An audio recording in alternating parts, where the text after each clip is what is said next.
আমি এই সদর হাসপাতালে কাজ করতে ধরেন কাফন বেঁধেই নেমছি।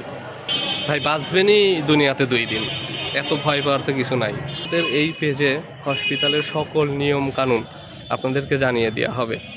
আমি আপনাদেরকে এখানে কথা দিলাম যে আজকের পর থেকে এই হসপিটালের কোনো অনিয়ম, কোনো দুর্নীতি, কোনো দালাল থাকবে না। এটা আমি আপনাদেরকে বলে না করে দেখাবো। আর যারা কাজ করতে চাচ্ছেন মানুষের সেবায়, সদর হাসপাতালের সেবায়, এবং পাবনা থেকে যদি কেউ কাজ করতে চান তাদের সবসময় ওয়েলকাম।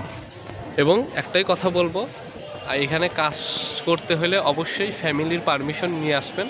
যে আপনার জীবনের যতই ঝড় ঝাপটা মার এবং মরে যাওয়ার আগ পর্যন্ত আপনি অনিয়মের বিরুদ্ধে, দুর্নীতির বিরুদ্ধে দাঁড়ায় থাকবেন। এবং এটার জন্য আপনার যদি কোনো কিছু হয়ে যায় সেইভাবে যেন আপনার পরিবার সেই মানে মেন্টালিটি তৈরি করতে পারে। সদর হাসপাতালের যে নিয়ম কানুন সম্পর্কে আপনাদের ডিটেলস জানাবো। আসসালামু আলাইকুম। পরিবর্তনের রাজনীতি পেজ থেকে আপনাদেরকে সবাইকে স্বাগতম। আমাদের হাদি ভাইকে অনেকজনই আপনারা ভুলে গেছেন, তো সে কিন্তু আমাদের জন্যই জীবন দিয়ে গেছে, আমাদের ন্যায় এবং প্রতিষ্ঠার জন্য জীবন দিয়ে গেছে। তো হাদি ভাই মারা যাওয়ার পর আমার ঘুম আসে না, তার চিন্তায়, তার চেতনায়, তার কথাবার্তায়, তার আদর্শই। তো সেইটা নিয়ে হাদি ভাই মনে হয় আমার মধ্যেই চলে আসছে। তো সেই হাদি ভাইয়ের আদর্শ, নীতি নির্ধারিত সব কিছু মেনে আমরা নতুনভাবে এবং সদর হাসপাতালের নিয়ম শৃঙ্খলা জানেন অনেকেরই, সেই নিয়ম শৃঙ্খলা নিয়ে আমি কাজ করা শুরু করছি। এবং প্রথমত অবস্থায় আপনাদের যেটা অনেকজনের মন্তব্য নিয়েছিলাম, প্রথম মন্তব্য ছিল দালাল।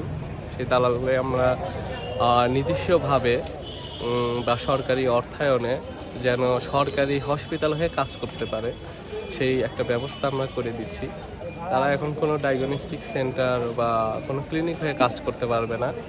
এবং এখন থেকে যেই নির্ধারিত আমরা নিয়ম দিয়ে দিব 50, এখনকার আপনার চেয়ারের নির্ধারিত ফি হবে 50 থেকে 100 টাকা। আপনার সদর হাসপাতালের মধ্যে আপনি নিচতলা, দোতলা এইগুলা 50 টাকা থাকবে নিচতলা, এবং উপরতলায় গেলে 100, এবং দোতলায়, 4তলায় কেউ যদি 150 টাকা দিতে চান তাহলে দিবেন, কিন্তু আমাদের ফি নির্ধারিত করা থাকবে 100 টাকা, এর বেশি নিতে পারবে না। এবং আপনার 1তলা, 2তলা বা 3তলায় পৌঁছাই দিয়ে ওই রোগীকে আপনার হসপিটালে ট্রিটমেন্ট মানে যে পরীক্ষা নিরীক্ষাগুলো দেয় ওইগুলো যদি না থাকে তাহলে আপনি বাইরে আসতে পারবেন। বাইরে আসে আপনার যেই মতামত থাকবে, আপনার যদি কোনো ডায়াগনস্টিক সেন্টার পরিচিত থাকে বা কোনো কিছু থাকে, সেই নাম বললে আপনাদের সেইখানে নিয়ে যাবে। আগে যেমন আপনাদেরকে তাদের নিজস্ব ডায়াগনস্টিক সেন্টারে নিয়ে যাচ্ছিল, ওই রকম আর নিয়ে যাইতে পারবে না। এটা যদি তারা নিয়ে যায় তাহলে কর্তৃপক্ষ ব্যবস্থা নেবে এবং তাদেরকে আর হসপিটাল এরিয়াতে ঢুকতে দেওয়া যাবে না। এইটাই হলো তাদের লাস্ট সুযোগ যে তারা হসপিটাল হয়ে কাজ করবে। যেহেতু তাদের এই কাজ ছাড়া কোনো কাজ নাই, আপনারা যেই 50 বা 100 টাকা দিবেন সেটাই কিন্তু তাদের মজুরি। তারা কিন্তু এক্সট্রা কোনো টাকা সদর হাসপাতাল থেকে পায় না। এবং আমরা এটা ব্যবস্থা করব, আপনাদের যদি সহযোগিতা থাকে আমরা পরে ব্যবস্থা করব যে তাদের যেন হসপিটাল যে জনবল আছে সেই জনবলের আওতায় আনতে পারি। এবং আনলে আমরা পেজে আপডেট দিয়ে দিব সকল নিয়ম কানুন সম্পর্কে, তখন আপনাদের 1 টাকাও দিতে হবে না সদর হাসপাতালের এখান থেকে। তো তার আগ পর্যন্ত আপনারা একটু কষ্ট করে যেহেতু তারা চেয়ার নিয়ে আপনাদের পৌঁছায় দিচ্ছে, সেবা দিচ্ছে, অবশ্যই কিছু সাহায্য করবেন। এবং আগে যেমন অতিরিক্ত 400 বা 500 টাকা আপনাদের কমপ্লেন ছিল, সেই রকম কোনো টাকা নিতে পারবে না। যদি নাই, আমাদের পেজের হোয়াটসঅ্যাপ নাম্বার আছে, সেইখানে আপনি ভিডিও সহকারে পাঠাবেন বা তার ছবি তুলে বা যে কোনো অনুযায়ী পাঠাইলে আমি ভিডিওর মাধ্যমে তাকে পানিশমেন্ট এবং তার সাথে যেগুলো করা হয়েছে সেটা আপনাকে পাঠিয়ে দিব এবং সবাইকে জানিয়ে দিব। এবং এর জন্য মেন আপনারা বলেন যে হসপিটালের নিয়মকানুন মানে না, এটার জন্য কিন্তু দায়ী আমরাই। মূলত আমরা, কারণ আমরাই তাদেরকে টাকা দিচ্ছি, আমরা নিয়মকানুন জানতেছি না, এই জন্যই হয়রানির শিকার হচ্ছি। তা আগে আপনি হসপিটালের নিয়মকানুন সম্পর্কে জানেন। তো যেহেতু সবার সময় খুব স্বল্পতা, এখন সবাই বিজি, নিয়মকানুন জানার সম্পর্কে কারো ইচ্ছা নেই, তাই আমাদের এই পেজে হসপিটালের সকল নিয়মকানুন আপনাদেরকে জানিয়ে দেওয়া হবে।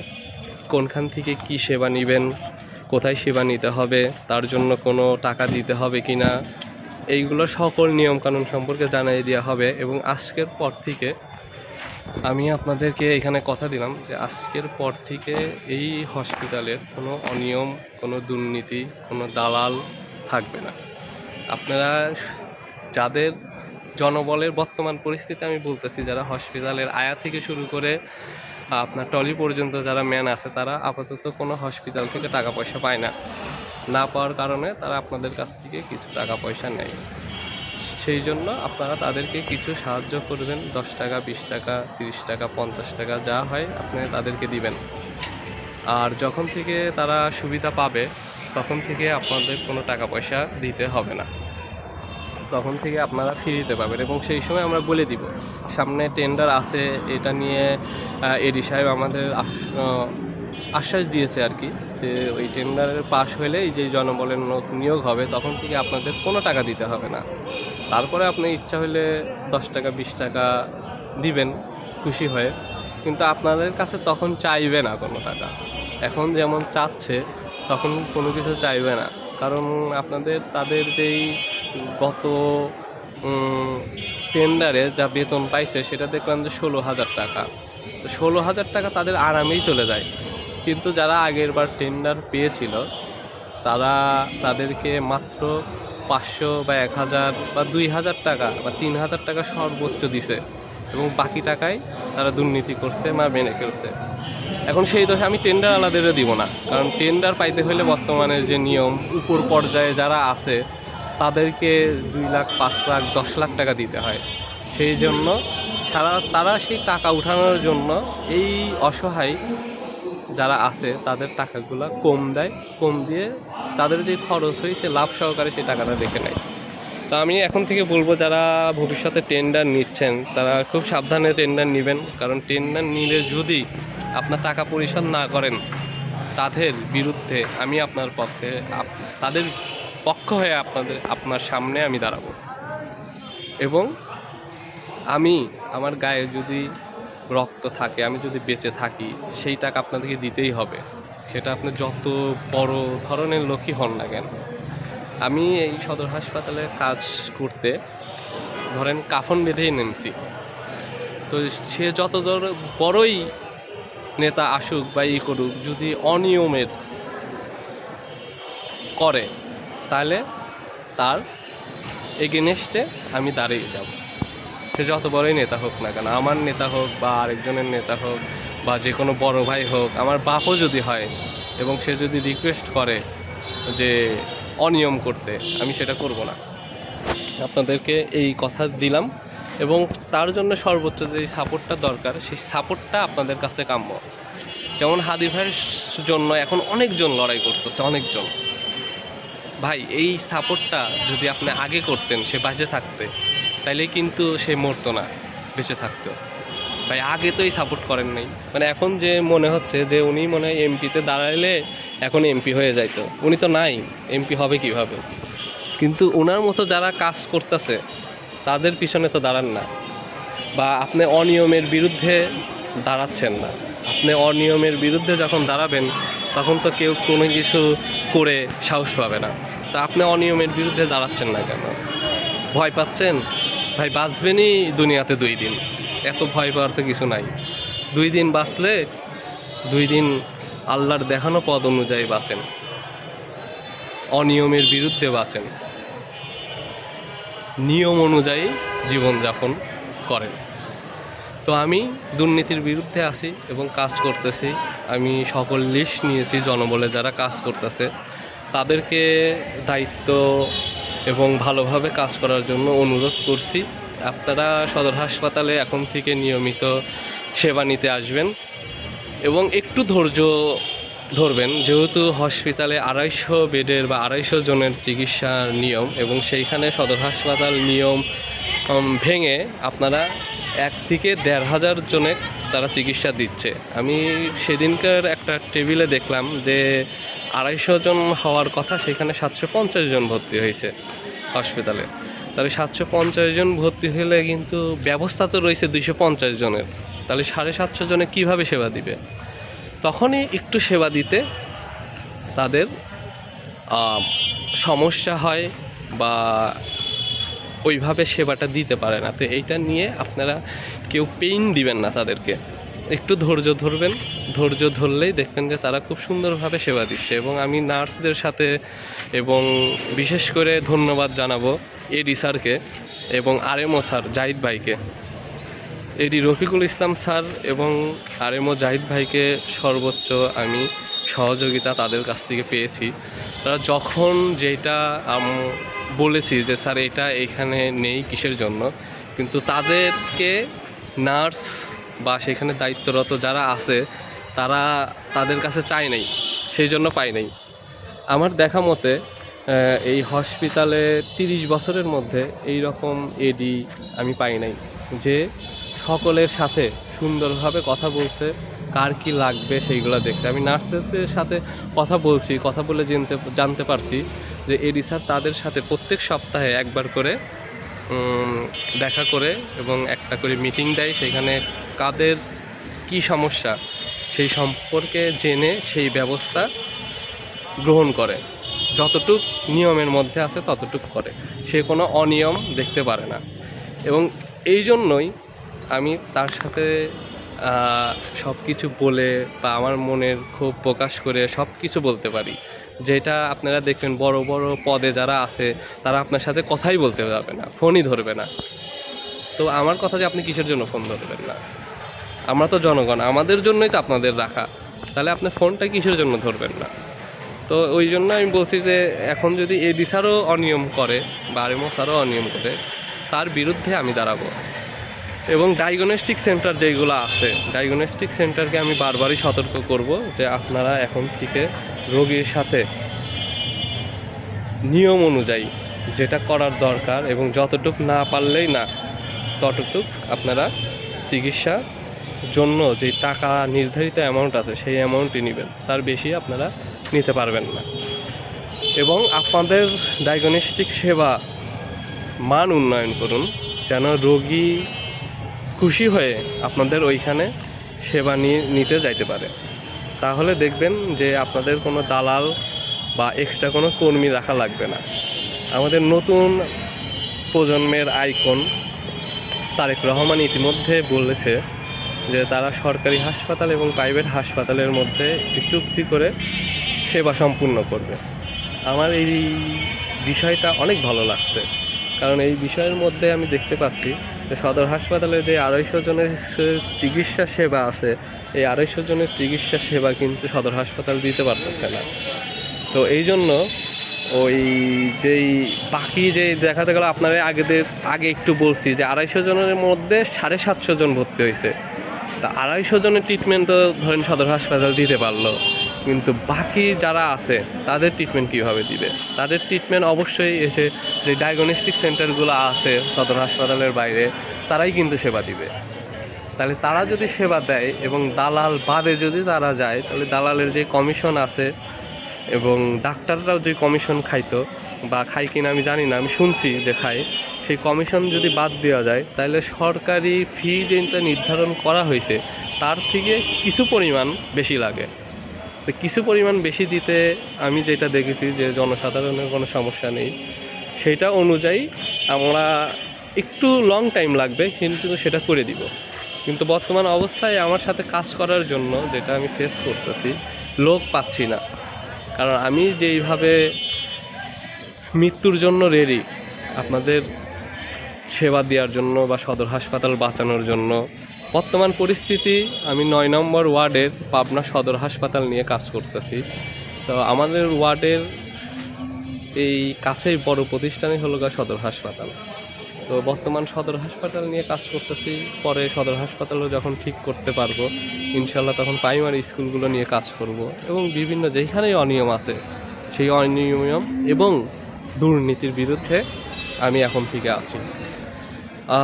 হয়তো বলতে পারেন যে ভাই এতদিন কিসের জন্য নাই, ভাই আল্লাহ কখন কার মধ্যে কি দিয়ে দেয় সেটা আমি জানি না। তো কিন্তু আমি আগের থেকেই দুর্নীতির বিরুদ্ধে, এবং আমার আগে যত ভোট হয়েছে আপনারা অনেকেই দেখছেন যে ভোট দিতে পারেন নাই, কিন্তু আমি কিন্তু কেন্দ্রে যাই ঠিকই, আমার ভোট আমি দিছি, আমার ভোট কিন্তু মার যায়নি। এবং যদি বলছে যে দিতে পারবো না কিসের জন্য, সেই কারণের বিরুদ্ধে আমি সেই অবস্থায় আমি কথা বলছি। এবং সেই থেকে আমার 17 থেকে 18 বছর হয়েছে আমি বিএনপির সাথে রাজনীতি করি। বিএনপির চেতনা, বিএনপির আদর্শ, শহীদ জিয়ার আদর্শ, সেই আদর্শকে মেনেই আমি রাজনীতি করে আসছি।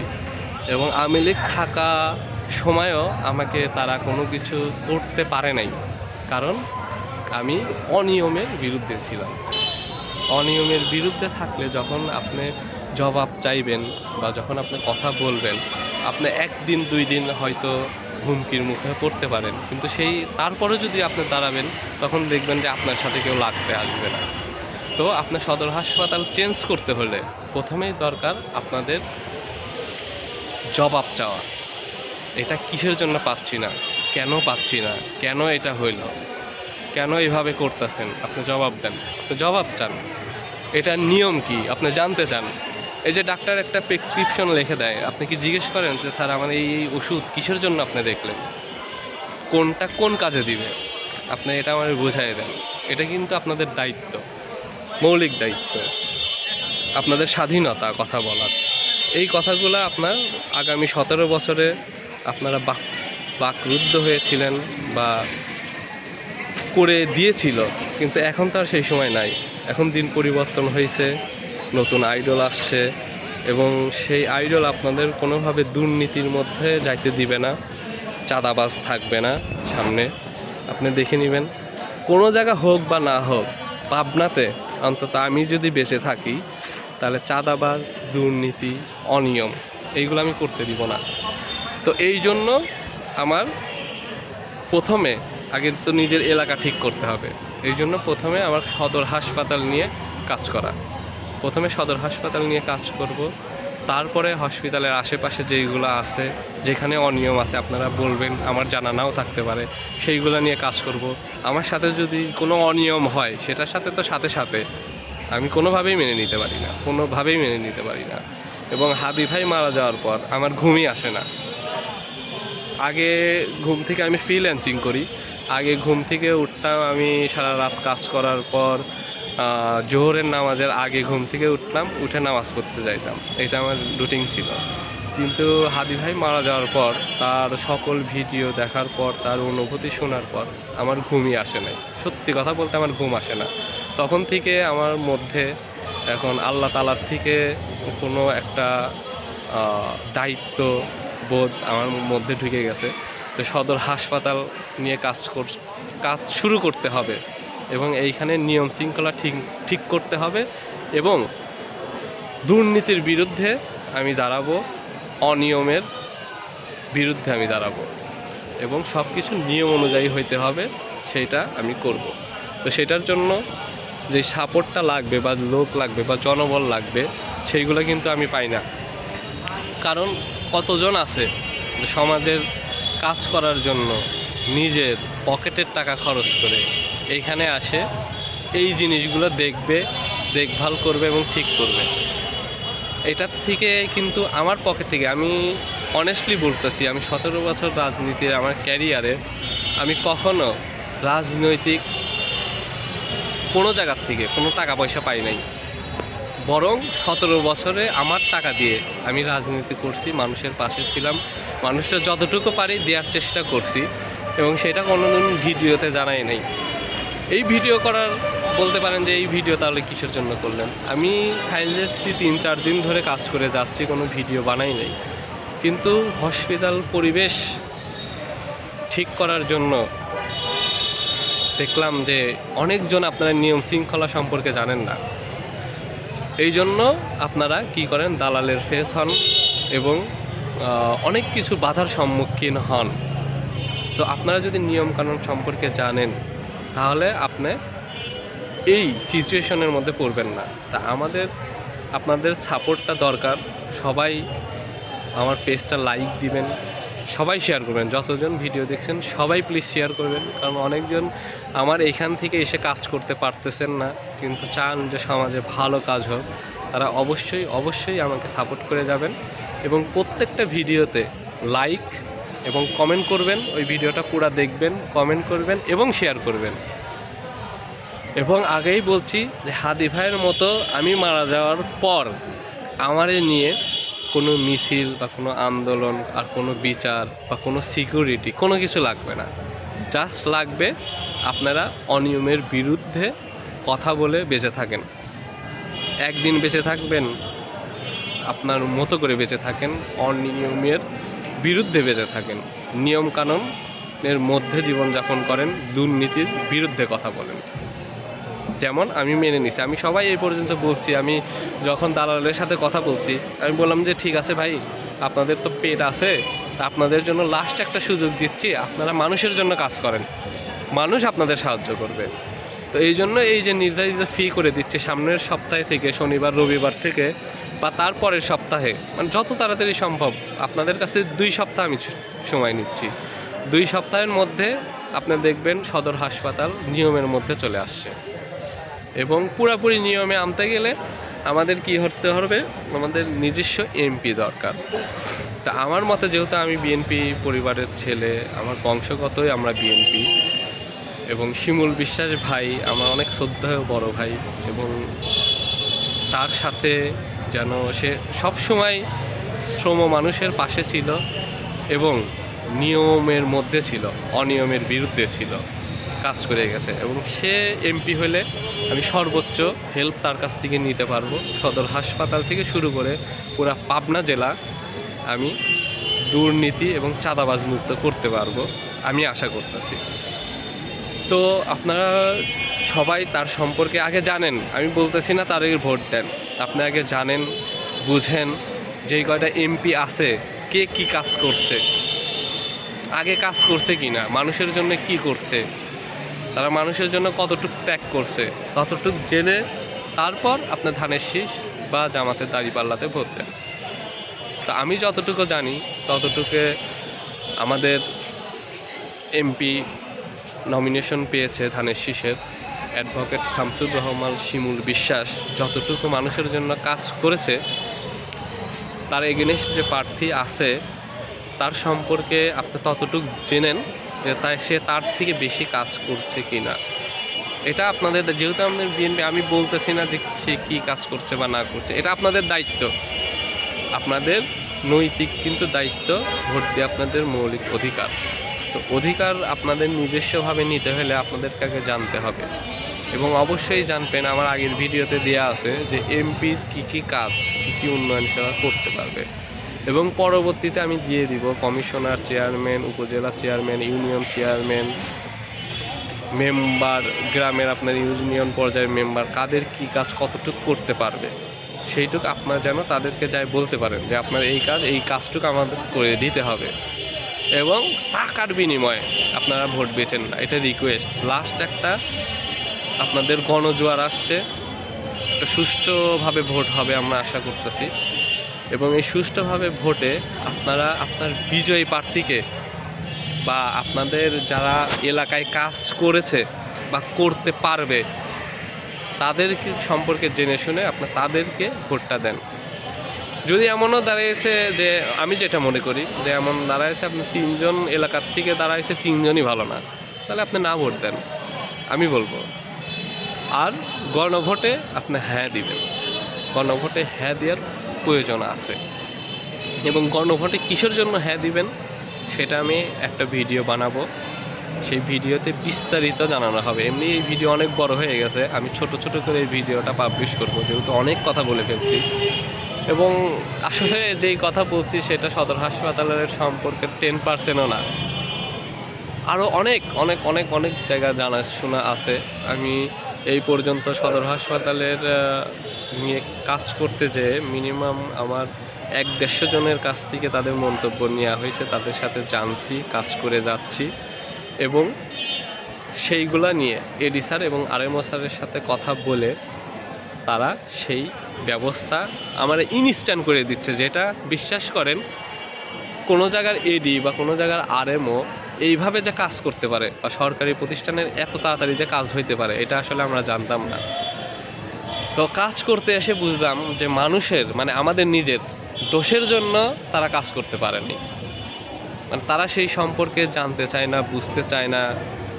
সেই জন্য আপনারা সদর হাসপাতালে এসে বিভিন্ন সম্মুখীন হন এবং সম্মুখীন হওয়ার মেন কারণই হচ্ছে আপনি একটা প্রতিষ্ঠানের নিয়ম সম্পর্কে অজ্ঞত না। আপনি যখন নিয়ম সম্পর্কে অজ্ঞত হবেন তখন আপনারে আসলে কেউ ওইভাবে ঠকাইতে পারবে না। আপনি যখন নিয়ম জানবেন তখন আপনি সেই অনুযায়ী যদি প্রশ্ন করেন, 1 জন 2 জন 5 জন 10 জন 500 জন, প্রত্যেক দিন 500 750 জন আসতেছে, 750 জনের যদি প্রশ্ন করেন তাইলে তারা কখনো দুর্নীতি বা অনিয়মের বিরুদ্ধে যাইতে পারবে না। তো এইরকম অনেক নিয়ম কানুন সদর হাসপাতালে আছে যেটা এডি নির্ধারিত করে দিছে, বাট সেটা আপনারাও ফলো করেন না, আপনারা ফলো না করার জন্য ডাক্তারও করতে পারে না। এবং আমি জানি এখানে ডাক্তারের অনেক অসুবিধা আছে, তো এই জন্য আমি ডাক্তারের বিরুদ্ধে অবশ্যই দাঁড়াবো এবং ডাক্তাররা বুঝে না বুঝে কোনো প্রেসক্রিপশন করতে পারবে না, অযথা টেস্ট দিতে পারবে না, কোনো কোম্পানি থেকে কোনো কমিশন খাইতে পারবে না এবং নিজ হসপিটালের যে ডিউটি টাইম সেই ডিউটি টাইমের মধ্যে ডিউটি করতে হবে। সদর হাসপাতালের যেই মেডিসিন আছে সেই মেডিসিনের মধ্যে রেখে যতজনের সেবা দেওয়া সম্ভব ততজনকে সেবা দিতে হবে। এইগুলা নিয়মের মধ্যে আনতে একটু সময় লাগবে। যেহেতু 17 বছর এর আগের সরকার অনেক কিছু করে গেছে আপনারা জানেন, তো তখন আল্লাহ আমার মধ্যে এই জিনিসটা জাগ্রত করছিল না, এই জন্য করতে পারি না। তখন যদি করতো তখনই করতাম।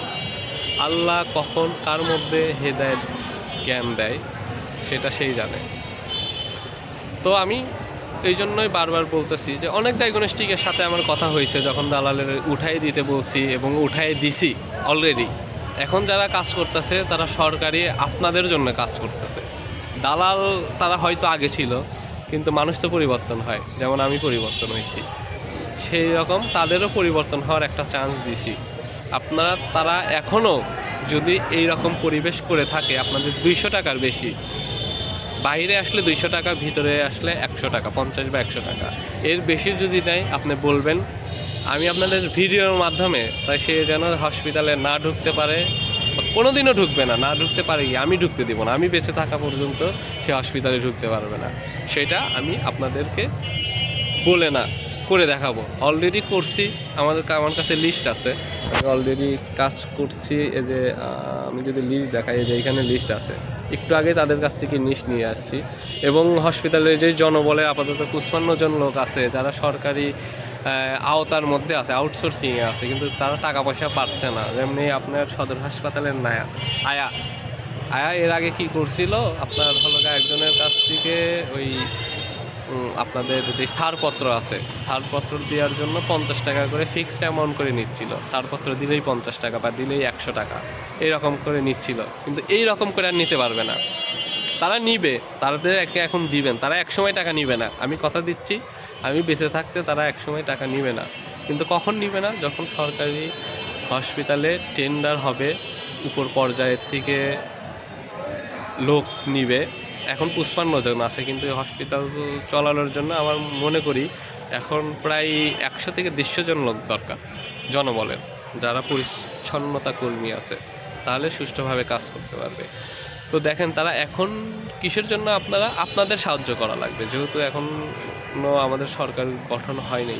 সরকার গঠন হওয়ার পরও 1 বছর টাইম লাগবে। এই দিন পর্যন্ত তাদের পাশে আপনারা থাকবেন, আমার রিকোয়েস্ট। কিসের জন্য থাকবেন? কারণ তারা আপনার পিশাব, আপনার পায়খানা পরিষ্কার করতেছে, আপনার যে ওয়াশরুমে যাচ্ছেন সেই ওয়াশরুমগুলো পরিষ্কার করতেছে, আপনাদের যেই নোংরা বিছানার চাদর আছে সেইগুলো পরিষ্কার করতেছে। এটার জন্য আপনারা খুশি হয়ে 10, 20, 50, 100, 200, 500 যা ইচ্ছা তা দিবেন, কিন্তু এখন থেকে ফিক্সড কোনো অ্যামাউন্ট তারা নিতে পারবে না এবং ছাড়পত্র দিয়েই নিতে হবে এমন না। আপনি যখনই আসে এই আয়া আছে, আপনি যখনই চলে যাবেন নিজ দায়িত্বে তাদেরকে জিজ্ঞেস করবেন যে আপনারা কি কোনো বেতন পান। হয়তো এমন সময় আছে বেতন পাই, তাহলে দেওয়ার দরকার নেই। যদি বলে যে না আমরা কোনো বেতন পাই না বা বেতন পাচ্ছে না, কিন্তু তার সরকারি একটা আইডি কার্ড আছে, আপনি প্রত্যেকজনের ট্রাই করে মানে দেখবেন খতিয়ে যে তাদের কিন্তু সরকারের থেকে একটা আউটসোর্সিংয়ের কার্ড দেওয়া আছে। ওরা কোনো বেতন পাচ্ছে না, তাও আপনাদের সেবা দিয়ে যাচ্ছে, কারণ ওদের পেট আছে। আপনাদের সেই 10 টাকা, 20 টাকা, 50 টাকা দিয়ে তাদের সংসার চলে। তাহলে আপনারা এত বড় সেবা নিয়ে যাচ্ছেন, তাদেরকে কিসের জন্য দিবেন না? তো আমার নিজের মন্তব্য, আপনারা তাদেরকে অবশ্যই টাকা পয়সা দিবেন এবং ততদিন পর্যন্ত দিবেন যতদিন পর্যন্ত আপনারা জানতে পারবেন তারা সরকার থেকে কোনো টাকা পায় না। যখন জানবেন যে আপনারা জনবল থেকে সঠিক টাকা নিচ্ছে, আমি কথা দিচ্ছি তারা তখন থেকে আপনাদের কাছ থেকে টাকা পয়সা চাবে না। তো তার আগ পর্যন্ত দিবেন। এবং অনেক কথা বলে ফেললাম যে সদর হাসপাতালের যে নিয়ম কানুন সম্পর্কে আপনাদের ডিটেলস জানাবো। ডিটেলস যা আছে সব আপনাদেরকে প্রত্যেক দিন একটি করে ভিডিওর মাধ্যমে একটি করে ডিপার্টমেন্টের চিকিৎসা আপনাদেরকে তুলে দিব। এবং বর্তমান কিন্তু এডি স্যার এবং আরএমও স্যার প্রত্যেকটা ডিপার্টমেন্টেই নতুন করে নোটিশ দিয়ে দিছে যে রিপ্রেজেন্টেটিভ আপনার সোমবার আর বৃহস্পতিবার বেলা 12টা থেকে দুপুর 2টা পর্যন্ত শুধু ডাক্তারের সাথে দেখা করতে পারবে, ভিজিট করতে পারবে। এর বাহিরে ডাক্তারে কোনো ভিজিট করতে পারে না। তাহলে সোম বা বৃহস্পতিবার যদি কেউ 12টা থেকে 2টার আগে কোন রিপ্রেজেন্টেটিভ আপনার আশেপাশে দেখতে পারেন, যদি আপনি নিজে অনিয়মের বিরুদ্ধে দাঁড়াতে পারেন তাহলে তো খুব ভালো। যদি না দাঁড়াতে পারেন আমাদের ইনবক্সে জানাবেন, আমাদের এখান থেকে ইনস্ট্যান্ট অ্যাকশন নেওয়া হবে তখনই। যদি আমি আশেপাশে থাকি এবং বেঁচে থাকি তাইলে তখনই অ্যাকশন নেওয়া হবে। আমি একটু আগে দেখি ইমার্জেন্সিতে একটা রিপ্রেজেন্টেটিভ ঢুকছে, সে একটা ওষুধ ডাক্তারকে দিচ্ছে স্যাম্পল, কথা বলবে। এই সময় যাই আমি ওষুধ কাড়ে নিয়ে তাকে নিয়ম বের করে তাকে সুন্দরভাবে হসপিটাল থেকে বের করে দিয়েছি। ঝামেলা না, জাস্ট বলবেন যে ভাই এটা তো নিয়মের মধ্যে নাই, আপনি প্লিজ অনিয়ম করেন না, আপনি নিয়মটা জানেন এবং সেইভাবে কাজ করেন। তো আপনিও এটা তখন বলতে পারবেন যখন আপনি সদর হাসপাতালের নিয়ম কানুন জানবেন। তো নিয়ম কানুন জানার জন্য আপনাদের কাজ করতে হবে, আমাদের এই পেজ ফলো করে দেওয়া লাগবে বা সরকারি ওয়েবসাইটে ঢুকে আপনার সদর হাসপাতালের যে নিয়ম কানুন আছে বা চিকিৎসা সেবা আছে সেটা জানবেন, অথবা সদর হাসপাতালে এসে নার্সের মাধ্যমে আপনি নিয়ম কানুন জেনে নেবেন। তো সবাই ভালো থাকবেন, সুস্থ থাকবেন, অবশ্যই আমার জন্য দোয়া করবেন। আর যারা কাজ করতে চাচ্ছেন মানুষের সেবায়, সদর হাসপাতালের সেবায় এবং পাবনা থেকে যদি কেউ কাজ করতে চান তাদের সবসময় ওয়েলকাম। এবং একটাই কথা বলবো, এখানে কাজ করতে হলে অবশ্যই ফ্যামিলির পারমিশন নিয়ে আসবেন, যে আপনার জীবনের যতই ঝড় ঝাপটা মার এবং মরে যাওয়ার আগ পর্যন্ত আপনি অনিয়মের বিরুদ্ধে, দুর্নীতির বিরুদ্ধে দাঁড়ায় থাকবেন। এবং এটার জন্য আপনার যদি কোনো কিছু হয়ে যায় সেইভাবে যেন আপনার পরিবার সেই মানে মেন্টালিটি তৈরি করতে পারে। তো সবাই ভালো থাকবেন, সুস্থ থাকবেন, সাপোর্ট করে যাবেন। ভিডিওটা অবশ্যই শেয়ার করে সবার মাধ্যমে জানিয়ে দিবেন। ধন্যবাদ। আসসালামু আলাইকুম।